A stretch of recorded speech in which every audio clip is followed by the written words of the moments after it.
Segala yang ada dekat muka bumi ni yang manusia tak mampu nak datangkan, maka ianya mukjizat, iaitu pelemah kepada kita, menyebabkan kita rasa tunduk pada Allah Subhanahu wa taala.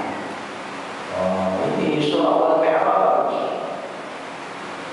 Yang mana surah Al-Mi'raj, tuan-tuan dan rahmat Allah Subhanahu wa taala, dia sendiri, Allah sendiri sebut di situ tujuan Isra Mi'raj. Kalau kita fikir, kenapa yang Allah Subhanahu wa taala dia pergi buat Isra Mi'raj, Allah pergi buat Isra Mi'raj ini susah-susah daripada Masjidil Haram, lepas tu pergi Masjidil Aqsa, naik bola pergi Masjidil Aqsa, daripada Masjidil Aqsa Mi'raj ke langit, lepas 7 lagi. Kenapa Allah buat semua tu? Kalau Allah nak bagi kita sembahyang tu, hantar Jibril dan beritahu Nabi, mustahil ke bagi Allah? Tak mustahil, boleh sangat Allah. Tapi kenapa Allah buat seperti itu? Allah beri sebabnya, linuriyahu min ayatina. Aku nak tunjukkan kebesaran aku, aku nak tunjukkan kekuasaan aku. Tapi manusia banyak tak faham.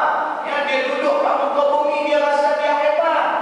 Kali itu Allah sebut dalam satu surah, yang surah Al-Balad. Allah kata apa?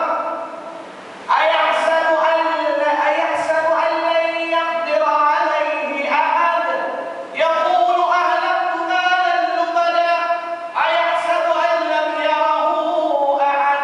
Allah kata apa? Alam naj'al lahu 'aynayn wa lisanan wa shafatayn wa hadaynahu najdayn falam ta'mal 'aqabah. Allah sebut apa dia? Allah kata ayahsanu an la yaqdira alaihi. Ayat ini sudah diturun kepada seorang lelaki nama dia Abul Asyad. Abul Asyad ni kuat, badan dia kuat. Maka Allah turun ayat yang kekhususan nak beritahu Abul Asyad bahawa dia ni tak tahu ke ada yang lebih hebat dia. Dia ni tak tahu ke ada satu kuasa yang boleh menguasai dia, iaitu Allah Subhanahu wa taala.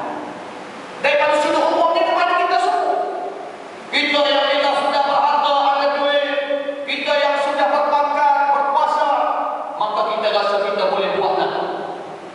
Allah kata ayahsabu an la yaqdir alaihi ahad. Dan itu di hari kiamat Allah kata apa? Ainal jabbarun. Dalam hadis sahih Al-Bukhari, ainal jabbarun wa ainal mutakabbirun. Allah kata, mana dia yang degil-degil ketika duduk kat muka bumi?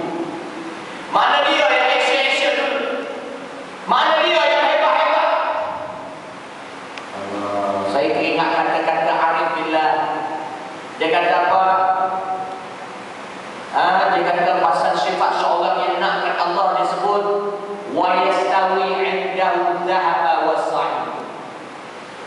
Orang yang betul-betul nakkan Allah ni, dia akan sampai satu tahap, iaitu dia pandang muka bumi ni, tanah